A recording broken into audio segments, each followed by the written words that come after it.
ยังว่าดันเลยพี่น้องเลยเนาะจะตัดออกก่อนนั่นแหละถ้าว่าเพิ่นดันเพิ่นก็สิดันมาพี่บอกด้วยจังใดพี่น้องเนาะพอดีทั้งน้องเพิ่นว่างเพิ่นได้มามันก็แก๊กๆพี่น้องเลยพอได้เก็บเนาะอยู่ซื่อๆบ่ได้เนาะตื่นมานี่แม่นไปโลดเขาบ่ได้กินหาหน่อไม้นี่โดยตื่นตีนอนไปหาว่าไปเช้าได้เช้านี่ยังบ่ทันอยู่ยันบ่ทันกูมีหน่อไม้ฮะเจ้าก็ไปหาบ่เช้านี่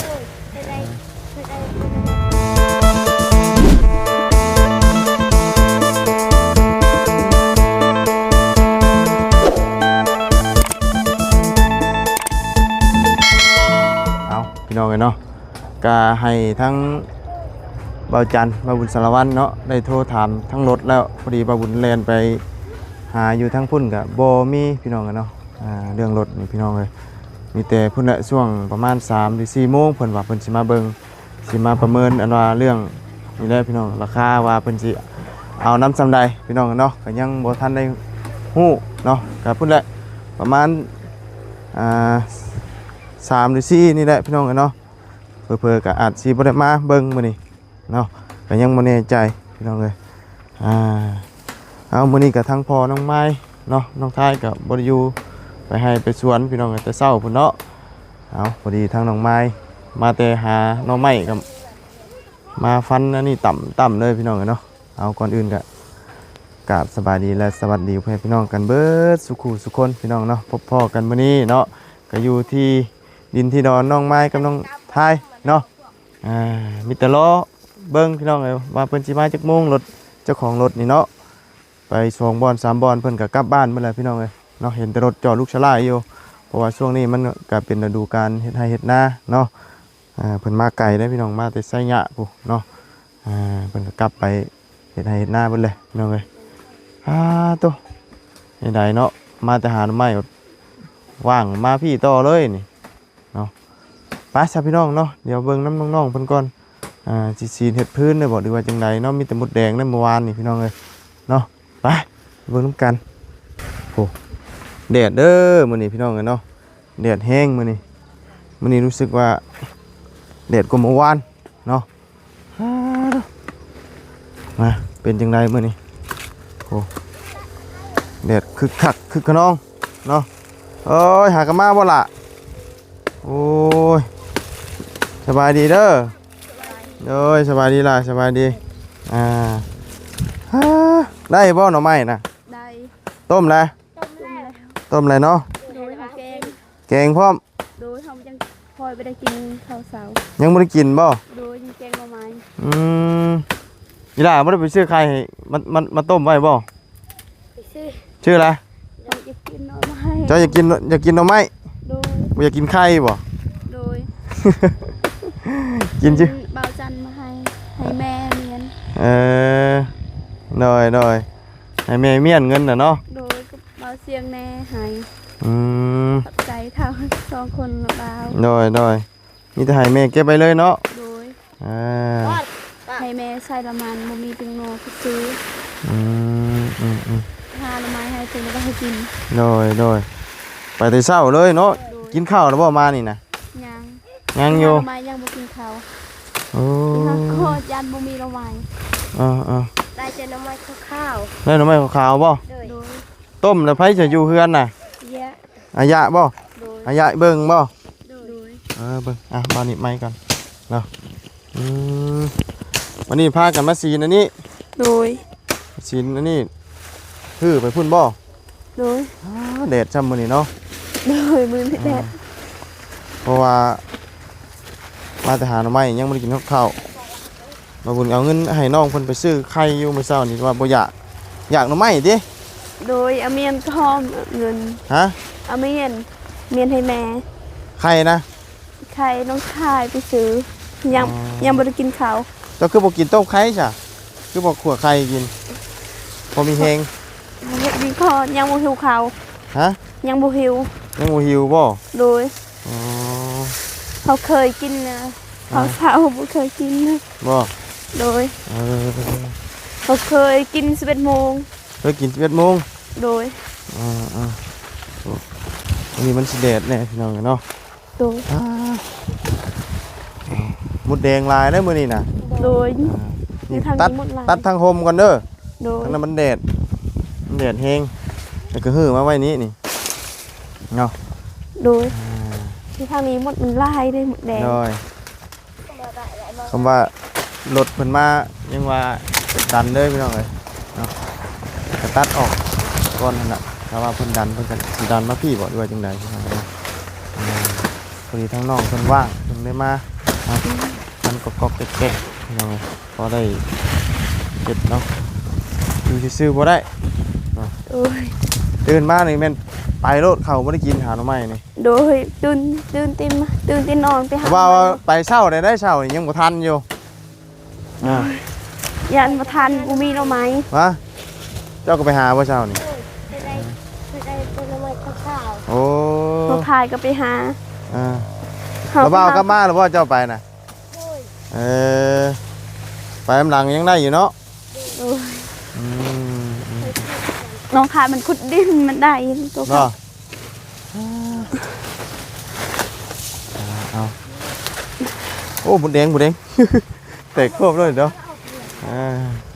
หมุนแดงหลายเป็นไงมาเลยเอาน้ำเอาในมาอยู่บ่นี่เอาน้ำมากินอยู่บ่บ่ได้เอาน้ำมาใช่มั้ยจ๊ะ บ่ได้เอา อ้าวเนาะ กินอยู่เพื่อน น้ำเอา ทำ มา ก็ กิน ได้ มันฮ้อนได้นี่นะเอาล่ม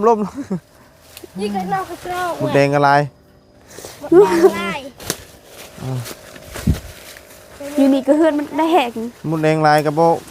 บเฮ็ดกะยาเนาะไปให้รถเพิ่นมัดยุ่งออกแล้วมีแต่ถ่าฟังมึงรถเพิ่นถูกคักโดด ไล่เงาอัน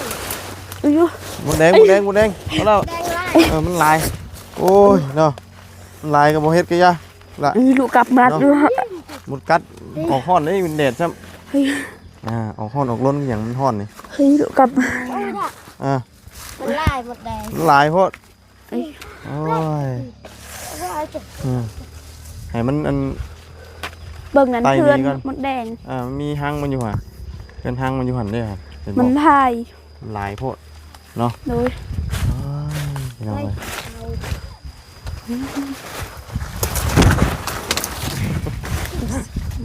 มันก็ไหลมากคือเก่า ไข่บ่มีไข่บ่ โดย ไข่บ่เห็นในบ้านกินบ่จะไปกินบ่ เพื่อจะกิน กินหมูแดง โดย แล้วโซ่ไหนใส่ลูกย่องจะไหนกันก่อน ชมบ่ชมเนาะ ไอ้ด้วย เจ้าอีเลย บ่เฮ็ดกะยาละหมูแดงกัดบ่เฮ็ดกะยาเนาะ ไอ้มันลาย หมูแดงมันหลายพากันเฮ็ดกะยาเนาะหมูแดงมันหลายก็ได้เดี๋ยวเอานอนรอเพิ่นมาพุ่นแหละแต่ว่ามื้อนี้คือสิบ่ได้ดันดอกพี่น้องเอ้ยก็มีแต่ฟังเบิ่งว่าเพิ่นมาเบิ่งเนาะให้เพิ่นมาประเมินมาเพิ่นสิเอาน้ำเท่าไหร่เนาะแต่สิบ่เกิน 2-3 ล้านตีเนาะพี่น้องเนาะสิอยู่ราวๆนี่แหละเพราะมันก็บ่ได้ไทยหยังมากมายเนาะ ไอ้ย่า จะดันทั้งนี้อันนี้คือพี่น้องเนาะ เห็นมั้ย คือบ่อยู่น้ำอายะฮะ อยากไป อยากมาน้ำมันฮ้อนแดดได้มานี่เห็น เห็ บ่ ด มัน ให้ แดด มัน ใช่ แล้วหมดนี่ ฮะ เห็ดให้หมดแล้ว สิเฮ็ดให้มันแล้ว โดย มุดกัดได้มุดแหงลายมุดแดงเนาะ นี่เอาไอ้กินไม่ นี่ นี่กันเลยเนี่ยกันกันสิ ยังก็ เพื่อนมดแดง มุดบ่ แดง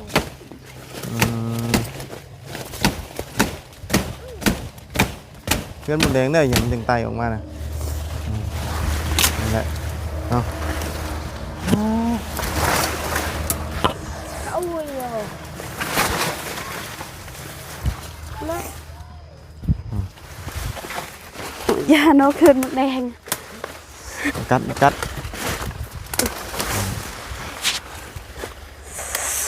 ำนั่นก็บ่เฮ็ดกิยาลาเด้อมันหมดแดงกัดเลยเนาะมันบ่ไหวเลยโอ้โหปัดให้เอื้อนเลยลูกไปมึงได้หมดแดงนะ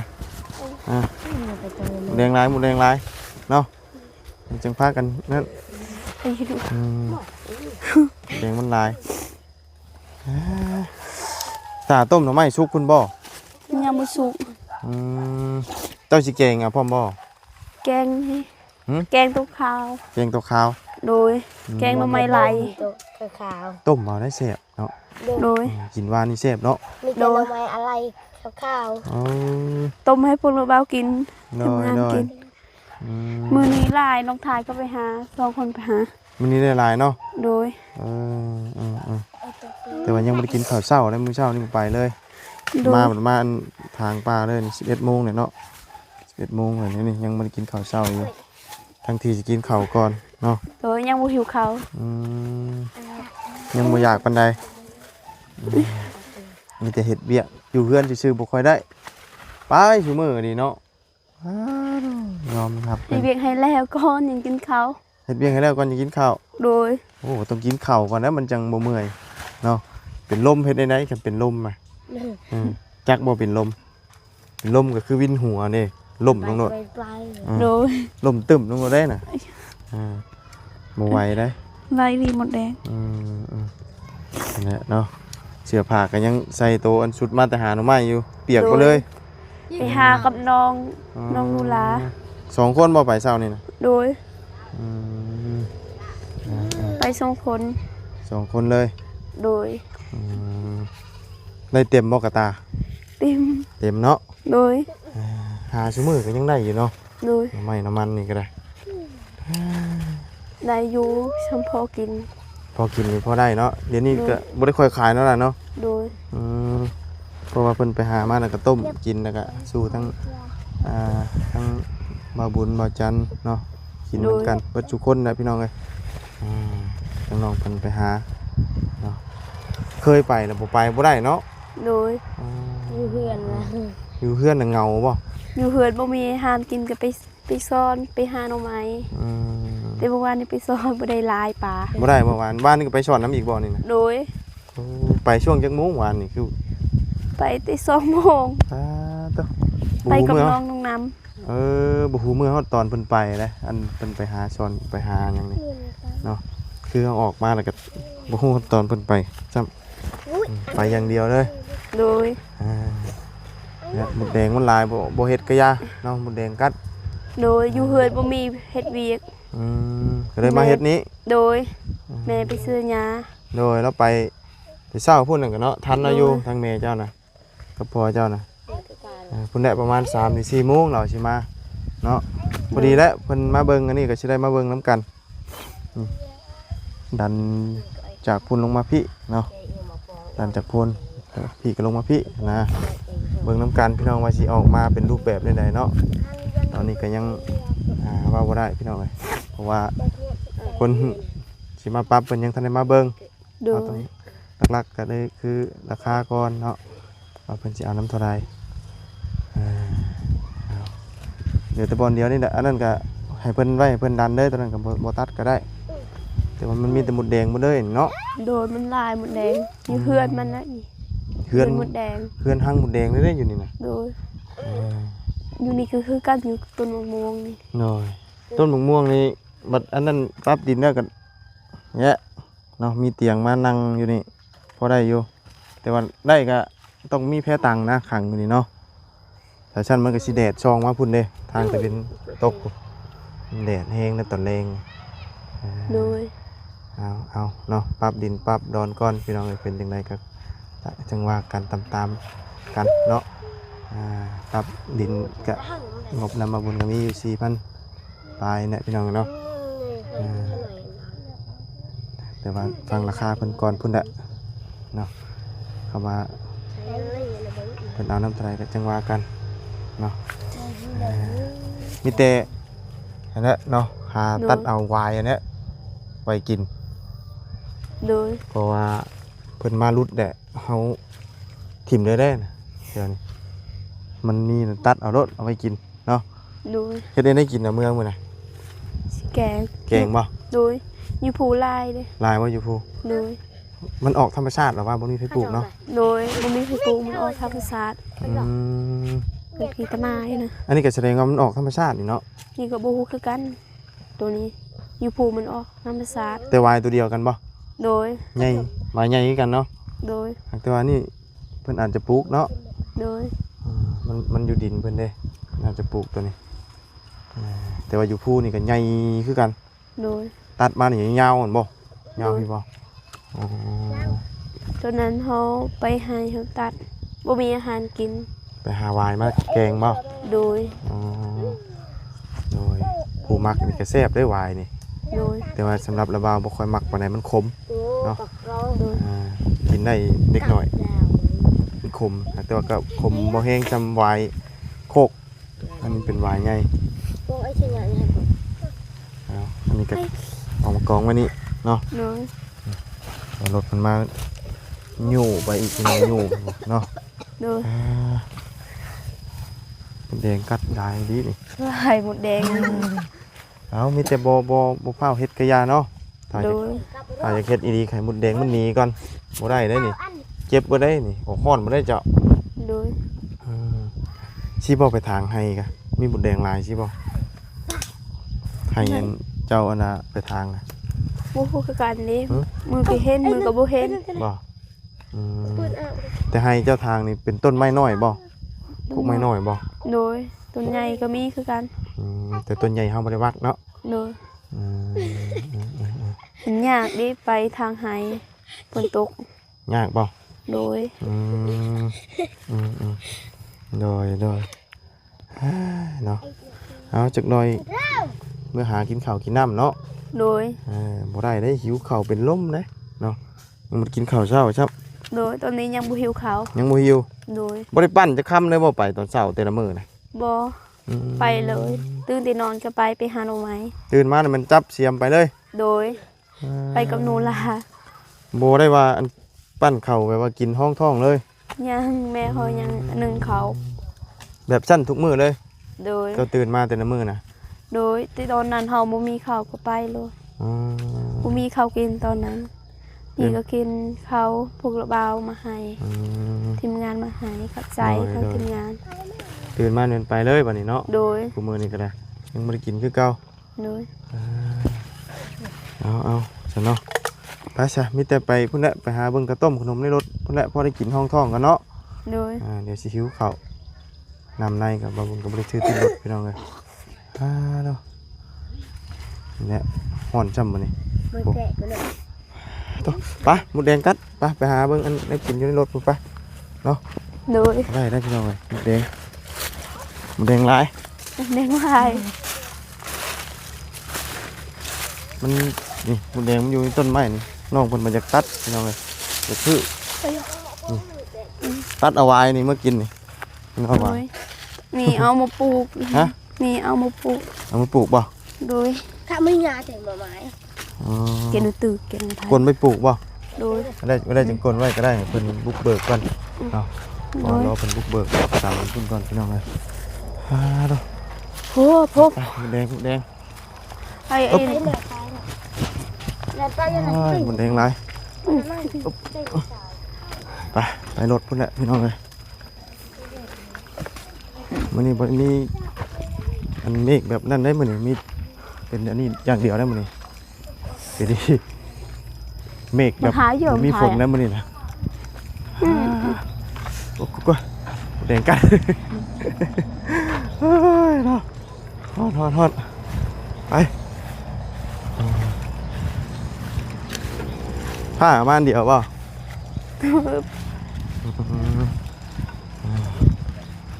มากินข้าวเช้าพี่น้องเลย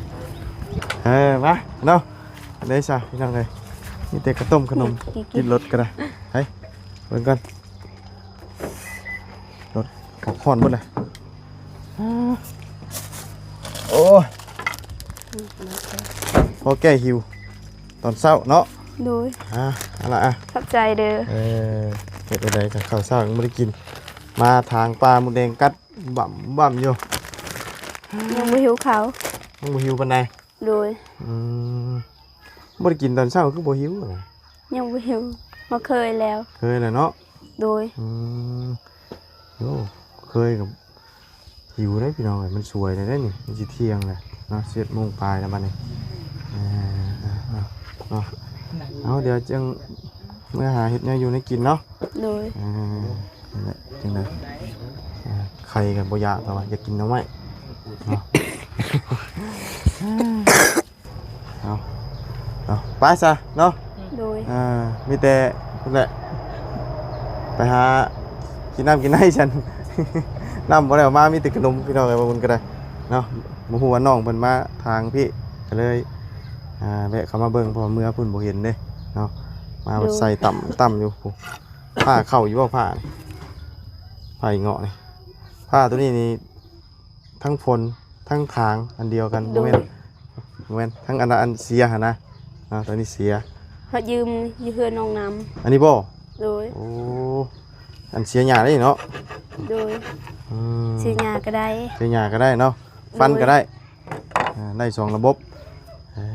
ไปซะละ